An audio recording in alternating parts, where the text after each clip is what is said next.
Alright everyone, so it's been a little bit since I posted any videos. The last videos I posted were mostly of the harness, but now we have tested. If you've been watching, paying attention to the group or the Facebook page, you know that we actually have had the motor running. The other thing you'll notice is I have a lid shut. Underneath here, everything is fitting. I'll show that here in 1 second. The other thing you'll notice is I have a big gaping hole here. So kind of what I'm doing with this is probably a little bit more, same thing as before. I wanted to keep this as concealed as possible. Trying to keep things as much that don't require possible, so it's really easy to find replacement parts. So what I'm doing right now, this light so you can see a little better, is the idea is one, I apparently from sitting for so long, my starter fried. So that is a bus starter. Supposed to have more torque. I guess bus 914. Supposed to have more torque to start these motors. Most people say the EJ22 has no problem with. So we'll see. It's done so far pretty good. So that this is kind of the idea. I'm thinking about mounting the airbox. Of course, it's not going to set that low because you can see that it's going to get in the way of these starter wires there. But I'm going to raise it a little bit more, kind of plug it in there, and then the idea would be is I could just buy standard old Subaru air filters, so it would make it super easy. All the replacement parts would be easy if anything ever happened. I will modify this a little bit because I think, so I can do this here without getting the camera all jacked up. I think I'm going to cut this down a little bit so it fits up tighter here. And then on the bottom, it just happens to be the way the tire comes, and then it would normally wrap around to go behind the wheel well of the Subaru. It's right underneath. Let's see here where, whoops, there we go, where the CV axle is on the other side. So I'm going to try to cut that a little bit more because I want some room. So we have some play to there. But I think that'll work. And the idea I'm trying to do is do it this side. So then I can leave that whole open area. There is a gobs of room sitting in there. Matter of fact, I can fit that airbox in there on this side with no problem. But the idea is to maybe leave this open, and I might try to do my HVAC system on this side because I still plan on running heat and AC. And since I have, where you at? Right there. I have heater wires, hoses right there. I can put something right here, and the cool part is I can plumb it into that, and that is actually the heat duct for the original heater channels. So basically I can run it and it would run the same, and then I would just make some sort of way to connect it to the one that's on that side, whether under the seats or whether in here somehow, so that basically I could have heat working as if you were inside. You would never know the difference up there, that it was actually water heat, besides the fact that you would get heat way better and you wouldn't have any crazy weird smells. Just in case anyone's noticing, that was originally in here from the old air-cooled motor.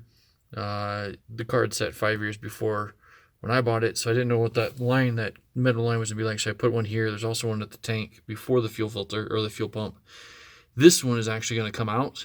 I'm going to route fuel lines, I think. They're going to come up here, all metal, and they're going to go over and around, and they're going to go underneath to the Subaru fuel filter. And I'll show you that in a second. And then the return line is sitting right there. Same thing. It'll have rubber just enough to turn kind of up here, and it's going to turn into metal. Goal to get rid of as much rubber as possible, because anyone who knows Volkswagens, we know how many of them have burnt up because of faulty fuel lines, plastic fuel filters, stuff like that in the engine bay. So the goal is to get rid of as much as possible through that. The other thing I'm going to do while we're talking about in this section is this, right, trying hard to see through here. So this is my throttle cable from the EJ. This is the original throttle cable. No, that's clutch. This is throttle cable, sorry. Trying hard to see it through this camera. This is original throttle cable for the Volkswagen itself. So I will actually cut it shorter. I disconnected down here, as you can see, and took away the clutch cable for the moment. I've got another bracket that'll mount there, and it'll actually come out to this side, and it'll run right here, and then those two are going to get mounted, connected together with those little barrel lock things that Volkswagen uses. The two cables, I've seen a lot of people doing that, and that's where my throttle cable is going to set. Pretty easy, pretty simple right there. Other than that, there's a big mess that down there. The wiring is still kind of gimmied here, just because I was trying to get some stuff to work to be able to run that one so that I could start it. I got all the basically wires needed for the starter from the Volkswagen going to the starter, but then I also had that extra start wire. So temporarily, I built, where you at here? This little splice wire, oops, right there. Little splice wire here, connected into one that was normally in there anyways for the starter. The other one, where'd you go? Over, it went somewhere else. I don't know where it went at the moment. But anyways, it went back into the body, that's where. And then to that, and then this other end, sorry about being all jerky with the camera here. Oh, there we go. And then that end actually plugged into the ECU. So the ECU then knows that I'm starting it, and I guess it loads, according to Mick with Buster, it loads some sort of like special profile that tells the engine that, hey, add more fuel, go richer, change timing, whatever it does. Not really a mechanic to know all that stuff, but to do one of those. So it starts easier. Let's see here. Here we go. All right. Sorry, man, once again about the camera. Kind of one-handed here. All right, so there it is, all underneath the lid here, as you can see. No altering, no nothing, just same old regularness. What I did do is, if you remember from the last time I showed videos and pictures, there was a big gaping hole there. The throttle body normally stuck way up. I actually had the throttle body cut lower down, and then it was all re-welded back up through a guy that did some TIG welding. So I can't claim that. And then I've cut kind of that area right there. That's where the hose will go out. So we go there. The only thing I still have to figure out what I'm going to do with is this coil. Not sure where it's going to go. I'm thinking it's going to go maybe right here, just because there's kind of a big gaping hole and I really have nothing there. But, you know, we're back there. Of course, we've got a lot of kind of stuff. But this has got to go somewhere. I can't mount it on top anymore because it'll actually be too tall. So I don't know if you can see without getting in there. We are pretty close. I've kind of grinded and did everything I needed to do, including that fuel line had to be kind of pushed down. That's about all it needed. And as you can kind of see from the shininess, I ground down the top of the throttle cable holder right there, and then egged the hole where it mounts down over there to get it lower. Now it sits low enough, so we're good there. As you see, still have AC on here. Probably won't have AC going this summer, just because we're getting late enough in the year. I won't have a chance to get it, but we'll have it on there so that it's there. I won't hook the belt to it. The alternator's here. I was not smart enough when I did this. So if you are planning this and you have not started yet, typically sitting right here is a power steering pump. If you're running something that's not, I think what the Vanagons are the only ones that had the power steering, but something that did not have power steering, you don't really need that. But the problem is, sitting mounted to that is the alternator mount. So that kind of doesn't work so well for you. And I did not think about grabbing that. Now, the nice thing is I did get off of eBay a alternator bracket for I think it was for a Chrysler, but Chevy kind of has the same thing. And it's just kind of one of those universal ones. I'll set it kind of bolting down there, one of those bolt holes down there if you can see it. It'll come up. It has the little half moon mounts to this, and I can tighten stuff up. Still got to figure out the alternator wiring harness. I have not touched that one yet. Everything else has been hooked up. It is working. It is not pretty. It is still just kind of wires clumped together, taped over areas that might be bare. The goal was just to get it fired. Let me know that the engine was good. I didn't cut anything out that I wasn't supposed to. Now we'll be moving, mounting everything, like the mass airflow sensor might be over there now instead of over here, where originally in the car it would have been like somewhere in this area. So some of those things got to change around. Of course, the coil might be down here now, and up there is the plug for it. So some of these will still have to be kind of moved and done, but we'll change that as time goes on. Some of the stuff, as you can see, I have a third fuel filter sitting right here. But if you notice, it's on the return line. The only reason that's sitting there is because I have rubber right now. I haven't got a chance to get the metal lines, and I wanted to fire it up. The only way to connect the hose from the Subaru originally to the Volkswagen original hose was I didn't have anything. I tried several different little metal pipes I had. Nothing fit in there, but magically that fuel filter did. Cleaned it out a little bit, threw it in there, and it seems to still work. The other big thing is if you look at the right behind it, there is actually the Subaru fuel filter. Once again, trying to use as much as I can so that all I got to do, if I need a fuel filter, I need air filter, something like that, I just simply go to O'Reilly's, AutoZone, any flapper store, and say, hey, this is what I need, and they're gonna have the part. I don't have some special need thing. It is all right there. And the cool part too is it all slides on. So worst case scenario, if I went someplace they didn't have one, I can get like that metal style one right there, throw it in the middle, and get me on the road. But for the most part, I'll be able to just get one of those. And it's like $10, not so big a deal. Do that. Let me go throw a light here underneath. The other thing I got, I haven't decided. Oh. Okay, here we go. Here's the header from eBay. Not too bad. The only thing I can tell you, it's one you can see it's not really fitting right there. The reason is because it kind of gets tight right here around the oil pan, and it hangs down pretty low. So I think what I'm going to end up doing on this one, if I do anything, is I'm going to cut it like in here, and then I'm going to cut it kind of in the back area there, and this pipe will actually get pulled out and bent up, so that this here will actually be a straight across and then going down. That's going to give me a few inches. I measured the oil pan. Right now we are setting, trying to get here, stock pan. I haven't touched it.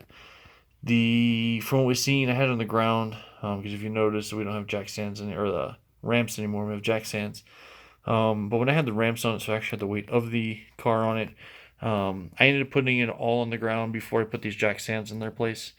And when I did that, I checked. I have about 4.5, 5 inches for this oil pan. For most people said that that's way more than they have. So we'll see if it works. I'm going to try it. I'm not really big on having a car that's slammed anyways. This car, I always had where it tucked the front tires and then the back tires were stock. There's nothing done on the back side. Now with this motor, it did kind of make the rear fenders touch the back, the top of the tires, not actually touch, but kind of tuck them a slight bit. So worst case scenario, I will just lift it another click and raise it back up to where it should be. We should be good there, especially since the fact that I have a pair of Sprint Stars. Can't really see them, I guess, too much. You can kind of see them right there.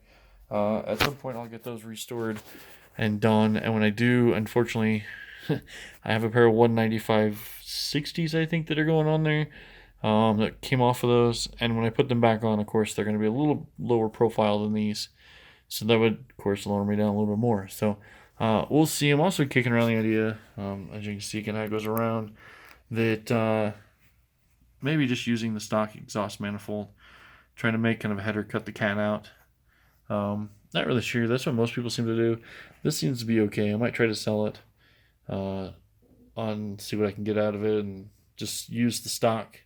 I do have a full WRX exhaust from the turbo back that I bought just for extra pipe, and it had a muffler that originally was planning on, if I can put it in here without getting here, in this little gap right here. Unfortunately, that is a lot bigger than it looked, so it will not fit into that. Let's see here. What else we got? Okay, here. This is going to get a few comments, I'm sure. I contemplated on which way to go. So you see I have two sets of pipes. This set and that set there. This set is commonly what everybody uses. This is 1.25 inch. Fits perfect to your radiator hose. A complete beast to try to bend, which if you're running something that you don't have to worry about, you don't have to bend it, then you're good to go. For me, I'm going to try to tuck this really nice, neatly, set it down underneath there. It's hard to see here, but there is a crossbar on these Type 3s. You can kind of see it there in the middle of the screen. If I really want to tuck it behind that, kind of up in the pans right there, and there's room for it, for the other, and I'll explain in a second on that one. But if I use the 1.25 inch, it doesn't fit in there. So then it has to go on top, which of course then lowers the car the 1/4 inch depth that mount there is, plus the 1.25 inch. So I'm going down about 1.5 inches on space, and we already know most of these cars, unless you have the bus, that's a lot of space. So I don't know if that's going to happen or not. We'll just have to see. But my other plan, and I think it's probably what I'm going to go with, that's going to get a lot of people here, is this. Same stuff. EMT is what I'm using. Move a lot of the way here. The difference is, as you can see, this is 1 inch. Camera makes it look a little smaller than it actually is. But it will fit. It will work. It's the same stuff as that, except for this stuff is way easier to bend. The benders are way cheaper. You get a bender if you want to buy one for about $60. That one right there is about $250 to bend that same pipe. So $200 for a 1/4 inch difference, basically. And most people don't have that, so you either got to go rent one, which I did find one for like $15 a day to rent, or this one here is apparently a common one, so most electricians seem to have it. Got a couple guys that might let me use theirs. I do have to put an adapter on here to make it bigger to fit the radiator hose. I'll weld it on. I do know it's galvanized, so I'll be doing it outside. I'll soak the ends in vinegar first to make sure that I eat off as much of that zinc that I can. Wire brush it over the top of with the grinder. And then from there, I'm going to weld and make sure that it's a windy day. Probably going to be crappy looking welds because, of course, the shielding gas might get blown away. But we'll see. Let's see, what else do we got here? Oh, I want to see, don't make fun of my welds, because this is going to look kind of cruddy. Still got to pull it out and grind and clean it all up. Here was my motor mount. We worked with before. I got some pictures of it. So it kind of sets, you can't see up there, mounts up where it originally would have. It's this thing underneath and hanging. This engine's only 40 pounds heavier, but it is 40 pounds heavier. So I figured perched on top was probably better than hanging from the bottom, since the bolts kind of was a little small for what would fit through there. Kind of getting in the light of the camera here, but there we go. So mount comes down, gussets are there. You can't really see it up there, but there is a gusset between those two. Goes through, goes to the front, and actually goes up underneath their mounts again. That front one's going to get a gusset, and I have a gusset that's going to basically kind of go all the way across and connect these 3 pipes welded together. They seem to be holding perfectly good. We'll see what happens. I use the original Subaru. Let's see how this light's kind of here. There we go. Maybe. Okay. Subaru Crossmember. You can kind of see it there. You can see where like this sway bar or something mounted there, and there's some more mounts. And I'll get a better view of that here in a minute.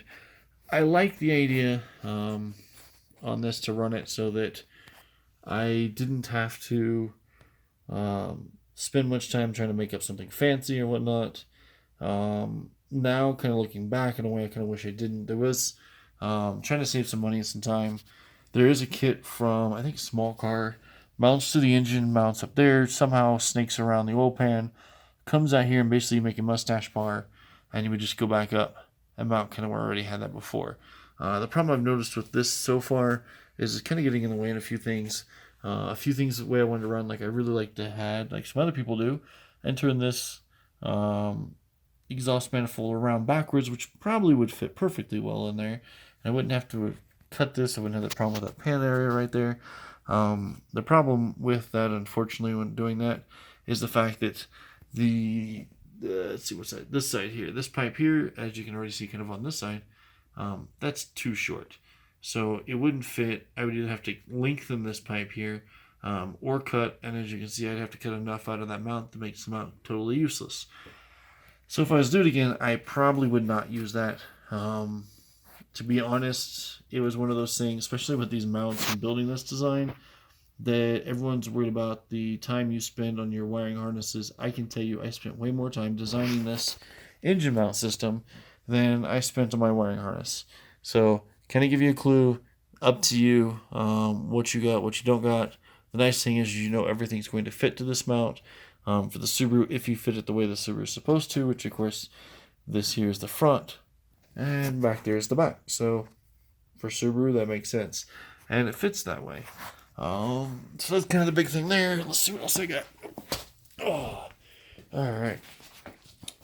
Let's see here. Other thing while we're kind of over here, go over it. This little guy right here. Let's see right there. Eastwood MiG 135 has done amazingly well so far. If you're looking for a really cheap little MIG welder that seems to work really good, welded everything I've needed to so far, this little guy, if you find it at the right time of year, $229 shipped to my house.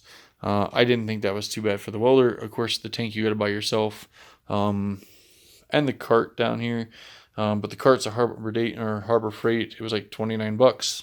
Kind of the same here. You can see welding table. That was awesome. That was a few bucks. Harbor Freight also. But this is Eastwood. extremely good welder so far. It seems to have worked. I've been welding up to 3/16 steel. It's melting through with no problem with flex core. And then now we're going to be able to do some sheet metal work here before long with it to see how it does on thinner stuff. And also to remember too, I am not using 20 amps on this breaker. I'm only using a 15 amp. So there's a good chance if I was to run a 15 amp, it would have a lot more power than what I'm getting out of it. And it still seems to be doing okay. Let's see here. What else do we got? Not a whole bunch happening back here yet. We'll end up putting some more and doing some stuff back here. And once they start, I'm going to mount all my computer and stuff over in that section. So we'll just kind of go from there as time comes on. Here's the interior. Nothing super special. It's old. It's dirty. Definitely from sitting in this garage. It's been pretty dirty. I got to clean some of the pans and stuff. Haven't found any others with these seats in there, so I don't really know much about them, but it seems like nobody else on the 72 have these seats, so who knows? Maybe they're not even original. Let me go through up here. Alright, so we've kind of went over this once before here, or at least in the pictures. So I was originally going to put a rear-mounted radiator in the back. The problem is by the time you got to, the condenser's not sitting in here right now. It is actually sitting over there. But you would have the condenser in here, and as you can see, I've left the gap for it to fit. And you have a radiator, your fans, fan shrouds. The problem is it just wasn't enough room before I got to the pulley for the crank, and obviously I can't really do much modification to the crank on the pulley for the belts, so I had to figure out something different. Either one, scrap the AC, or figure out something different and run two systems, one AC and then mount a condenser somewhere else. And basically I just bit the bullet and said, you know what, I'm just going to run it in the front. We know it works. And the original, most probably biggest goal, and kind of like I've said before in this video, is to use as much parts as I can out of the donor car to show you guys all this isn't expensive. Sitting right here as I'm showing you today, I have less than $600 sitting right here right now. As you can see, it's not done yet. There's definitely some stuff that needs to be done, but it ran within the last week. Started and ran. Now it's just getting the filing and cleaning stuff up. I figure by the time this is done, I definitely cannot plan going over $1,200. So anyone who tells you this takes $3,000-$4,000, they're buying all specialty radiators, special fans, all high-end super special stuff. If you use the stuff that the Japanese spent billions of dollars for R&D, like these fans, I know they're going to work. I know they're going to work for this radiator and for this engine. Why change them? So as long as you're doing the same thing with the fuel filter, the air filter, the air box, I don't have to worry about anything being too small, too big. Everything is going to fit the car the way it needs to be. And the only thing I'm really have altered so far is I've altered the intake. And then of course I'm going to have, roughly about 15 feet worth of coolant line. I guess 30 if you double it, that Subaru didn't figure out before. But anyways, so definitely use as much as you can off of your donor car. Try to keep it. That's been the biggest number one goal in this out of everything else. Number 2 was AC, and number 3 was going to be to try to use the rear cooling. Unfortunately, rear cooling wasn't going to work with number 1 and number 2, so number 3 kind of came in behind. So pretty much simple, nothing special, sitting all up here. It literally fits perfect. What I did do though is I have, if I can get down here we can see, there's a piece of metal I have down in there that kind of goes flat and it goes all the way along. I actually drilled, you can kind of see on this side here, some holes. So if you look right, if I can kind of do it there, you can see right there's a hole. That is where the little foot for the AC condenser fits down in, and there's actually some underneath for the radiator. So the radiator is actually at the bottom mounted in there. So once this is screwed tight in here, this radiator will actually be mounted solid. Pretty simple there. I will have to modify a little bit of the body down here because I want that hose, I think, just to go straight out there. So I got to kind of either one, bend this stuff here where it was originally bent up so that the pipe can go through, so that I can bend a pipe and go this way, or cut it so that I can go straight through with pipe.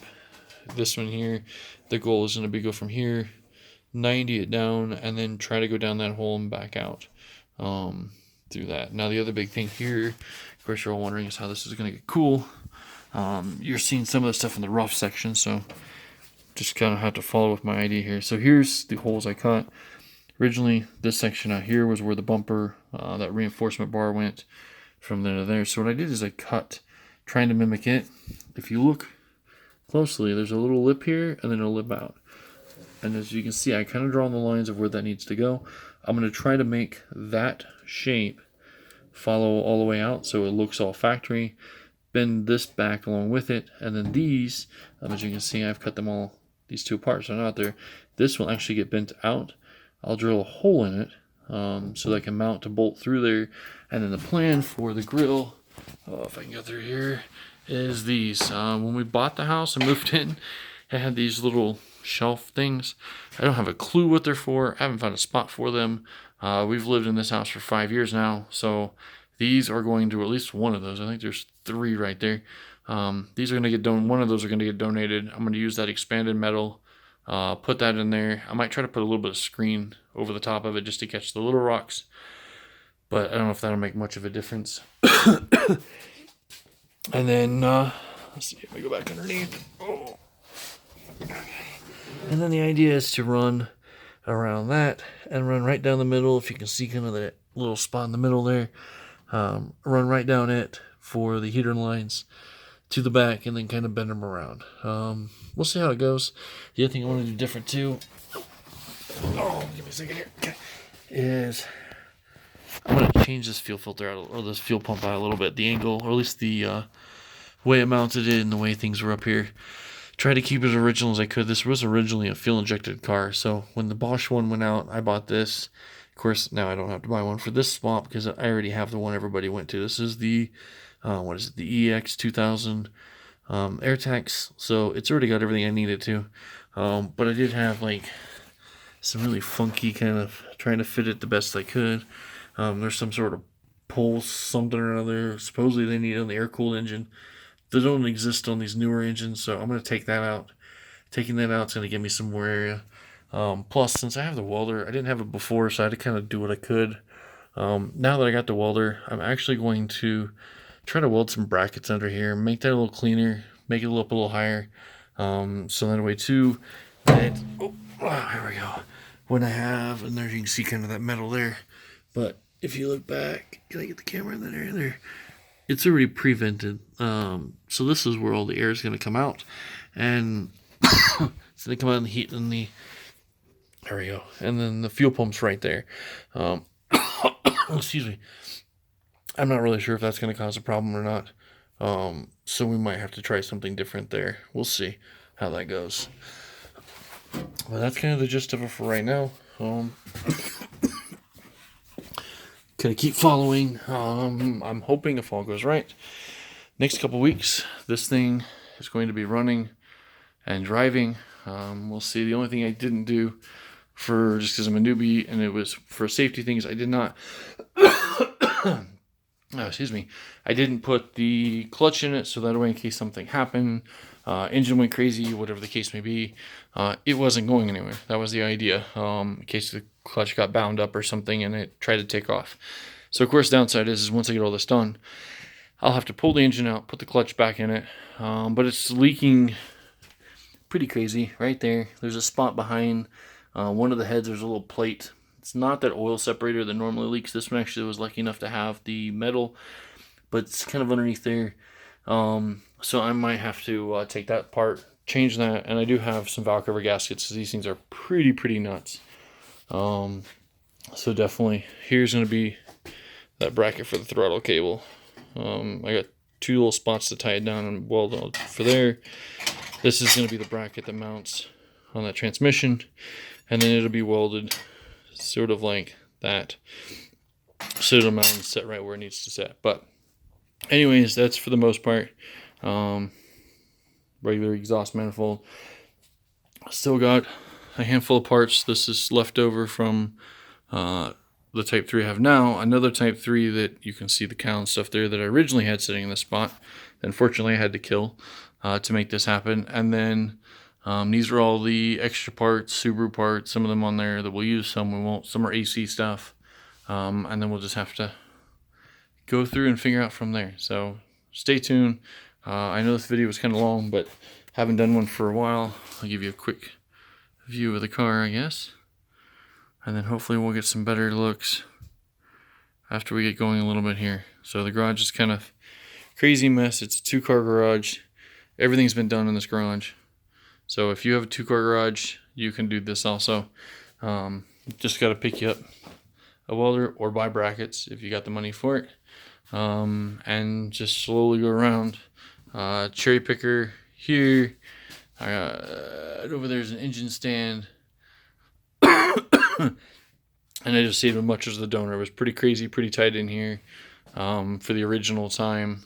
Whenever I had the donor car sitting right there, the bikes were all super tight in there. So it was pretty crazy when I originally had that. Here's a set of doors I got for it that eventually backyard looks like a junkyard, because, or at least the side yard to walk to the backyard, because I have all the extra parts. As you can see, this one's kind of been tapped in the rear. Had to do a little fixing to it. So another reason why the Subaru swap wasn't such a bad deal, because this thing has already been kind of wrecked. But I've got rear fenders, I've got the doors, hood, right fender, a new one of the rear hatches. I don't have, of course, like most people, the apron, but I'll beat that best I can out and kind of get it done. And I don't have a front fender for the driver's side. Other than that, I have everything to replace this car with all new body panels that I just got to figure out of, do I want something that's kind of beat, slightly rusted, but all matching colors, or do I want something that's all multicolored and calico looking, but yet solid? So we'll see. I probably will just pull those in, work on those, and get them up ready to be painted before they actually go on the car, and they'll probably be jammed when they go on the car. So we'll see. That's kind of more up my forte than this mechanic stuff. I am not a mechanic. I've only just kind of played with this stuff, did a lot of research. Body work, on the other hand, that is kind of my forte. So I'm not so scared as that as I was of doing this crazy project. But anyways, looks like we're just past 32 minutes. So sorry for keeping you all. If you have any other questions or anything else you wanted to see that I did not get in this video, definitely let me know, because this video was, and this page was literally only designed for you guys to show that the average Joe doesn't need 5 to 10 grand to do one of these projects. Now granted, if you're spending 10 grand, you're probably having somebody do it. You can do this in your own garage. If you're spending the 3,000 to 5,000 like I've heard before, you are probably spending way too much, or you're doing something. I hear people all the time say too that these engines, this one has 182,000 miles on it, that I should rebuild it, that, you know, these people who are doing them are rebuilding them and giving them brand new engines. Okay, great, but here's the thing. It's a show car. It's just a car I play with, a cruise car, something I get to enjoy. And I can tell you, if I had bought the Legacy by itself without this plan, I wouldn't have touched it. I'm pretty sure you guys wouldn't have touched the